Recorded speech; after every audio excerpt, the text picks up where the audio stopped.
exposing the heel and finishing the heel up, okay? So before we were looking just at entangling the legs. Okay, now we're gonna move to the next stages of the game, all right? So from a 50-50 situation, if Pedro has his legs locked, what I typically wanna do to finish him is I gotta do two things. I wanna get, before I get the heel, okay? I wanna get my legs to the other side and I wanna open up his legs, okay? And once I've achieved both of these things, it's gonna be a lot easier to expose his heel. Okay, so if I'm here and I try to expose his heel, let's say I just open up and I go here, if he hides the heel, you're never gonna get it. Okay, if he doesn't know how to hide the heel, you may very well get this, but if he's hiding the heel and you're here, even if you open up the legs, you're not gonna get it, okay? So what we wanna do is, I wanna ultimately pass my legs off to the other side. The main one is this one. Okay, this one I'd like to get in here if I can, but we can settle, this can get the job done too.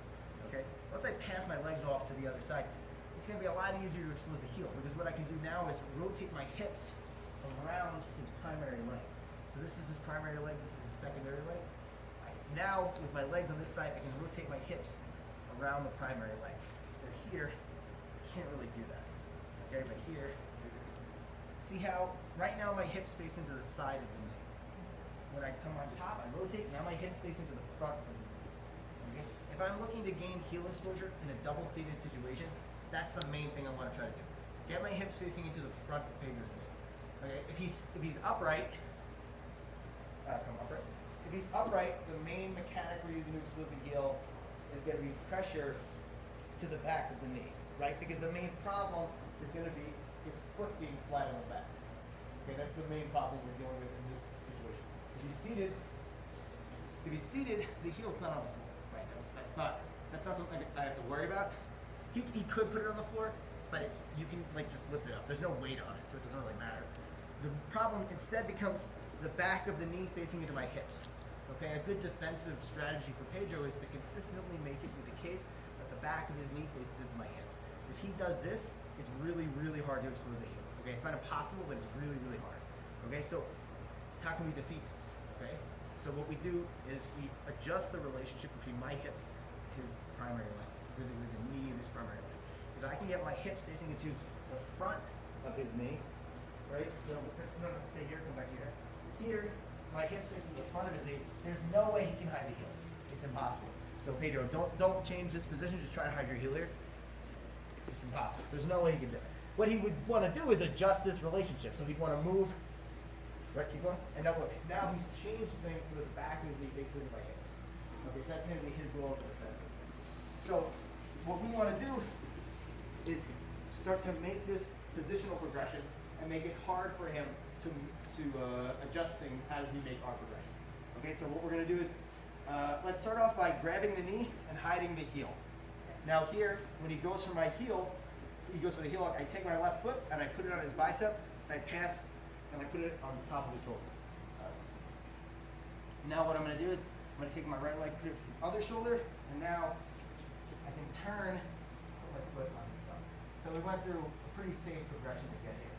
Versus if I just go, okay, that can work, but what do you guys think it also happens? You can catch the heel. So I just go like this. He catches the heel. He catches the heel as I do that. So we're here. Instead, what I want to do is get to his shoulders so I can pass off more safely. So I start by hiding the heel. I'm right now obeying the rule that I said the defensive guy should be obeying here, which is the back of my knee is facing into his hips. Okay, so what you guys will find at a high level in the leg lock game is that there's a constant interplay between defense and offense. Okay, you're never just doing one or the other. You got to always be thinking about both. That's really where high level leg lock game comes into play. It's just like wrestling. Like imagine a wrestler who had the best double leg and single leg in the world, but like his sprawl was so bad a child could take him down. Like unless he takes you down and pins you right away, he's probably not going to win the match. You know what I mean? You're constantly cycling between defense and offense. So here, I start off, I want to get to my offense, but I'm actually going to start off with defense so I can start more safely engaging my offense. Okay? So anyway, now we're in a situation where I put my foot on his stomach. He's going to do one of two things with this primary leg. Right now, what Pedro's doing is his knee is upright and his shin is turned towards my torso. Okay? That's going to make it really hard for me to climb on top, but what it's not going to do is make it hard for me to expose the heel. So if he's doing this, you take your right hand, you go underneath at the knee, you put your shoulder like underneath the ankle, and you go up like this. Okay, this separates his legs. Now my left hand grabs the ankle. If he doesn't hide the heel, you can catch very, very easily, right? Because here, if the knee turns this way, he can't hide the heel. What he can do is, this stops me from climbing on top and doing what we just looked at, where we're rotating our hips around the primary leg. But you don't need to do that because he's not hiding the heel. So once you're here and you threaten his heel hook, he has to hide his heel. And look what happens when he hides the heel. Come back. The knee comes down. So the wedge is gone. Now I can climb up. Okay, now when I'm here, I climb up. My preferred way of doing this is not the only way to do this, but my preferred way of doing it is to take my left hand and go over the knee, and you grip the shin of the primary leg. Okay? Now here what I do is my right hand, make a C grip at the ankle, and now my left hand goes to the knee. Now I pass off with my knee over the top of the shin.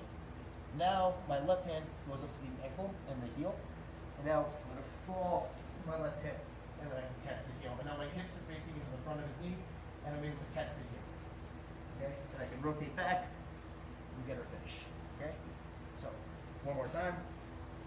I hide the heel.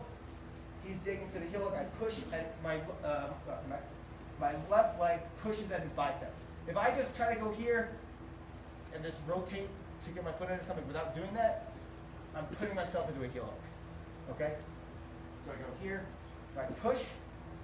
If he's really far back, you don't have to go to the shoulders. You can just go right to the stomach, right? But if he's closer to me, I'm gonna go shoulder, shoulder, and now look how easy that is to pass it off to the stomach. Okay, now here, we got this, but now we gotta open up the legs. Okay, you can open up the legs in two ways. If his legs are crossed at the ankle, we're gonna attack the knee. Okay, usually if the foot's on the stomach, this is how his leg is crossed. The other way he could have his legs crossed, yeah, to do the triangle. Here, we try to attack the knee, it's not gonna work, so instead, we wanna go to the foot and open up at that point. So the knees or the feet is where we're gonna open things up. But if you succeed in getting here, when he goes to the triangle, it's really kind of awkward. He's usually gonna want his ankles. So if that's the case, we occupy this space with our arm underneath the knee. We put our shoulder in between his legs, and we open up his two legs. Now here, if he decides not to hide his heel, you simply lift up and you catch it, or you finish it, right? But if he's good, what he's gonna do is he recognizes the danger and he hides. This is what he should be doing, right? But now what he's given up is this space where this knee is no longer acting as a wedge. And now, if I go to climb on top, I run into his shin, right? Now when he hides the heel, that's not there. There's nothing stopping me from coming up. Okay? I can either go with this leg over the top, or if he grabs this ankle, it makes it hard, I can just go with just my knee. Okay? Now I come over like this, I get a C grip, and pass off to the knee. So I grip on the shin of the primary leg with my left hand. Now it goes to the knee. I pass my knee to the inside.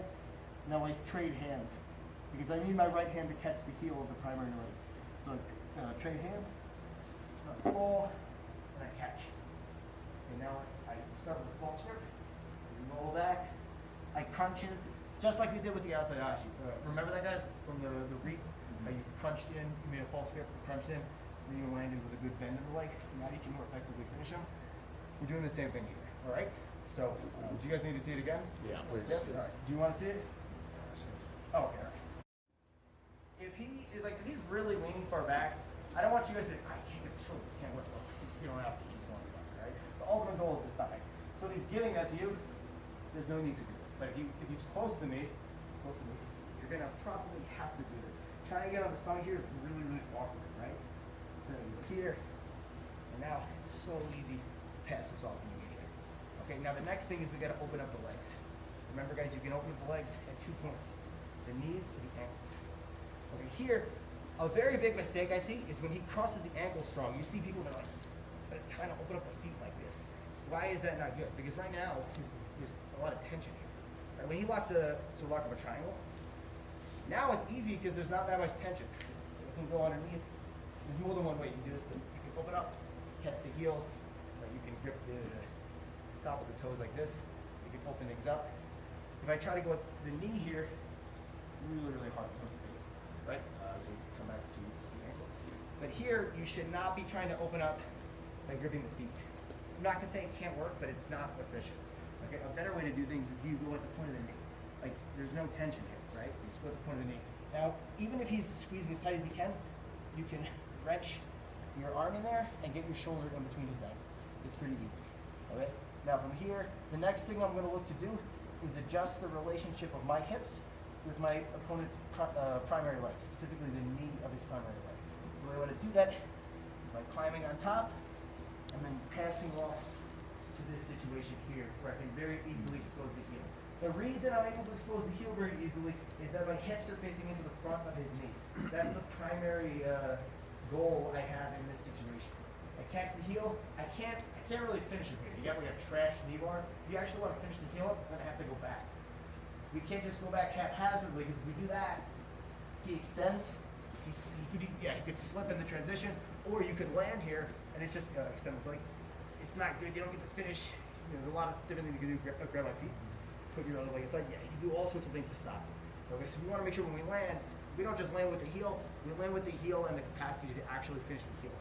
Okay, so what I'm going to want to do is, when I'm here, the main thing to focus on is making good false grip with this hand so he can't slip, and then crunching in. So as I roll back, I crunch in, and oftentimes at this point, grip behind the knee, so that it's hard for him to point the knee this way. That's frequently what you'll see. Okay, so you grip here, and now when he goes to point the knee out, he can't heel slip, he can't point the knee out, he doesn't really have much, and we start going into our breaks. Okay, make sense, guys? Okay. Yes? All right, let's get started. 1, 2, 3. What more can I say? I wouldn't be here today if the old school didn't pave the way. What more can I say? I wouldn't be here today if the old school didn't pave the way. Cooking soul. Ain't nothing like the What old more can I school. say? I wouldn't be here today if the old school. I remember Mr. Magic Flash, Grandmaster Cass, LL raising hell, but I didn't last. Every D and Rock Kim was the shit to me. I flipped to see a Dougie Fresh show with Ricky D and Red Alert was putting in work. And Chuck Hill had my homies on the hill getting ill when shit was real.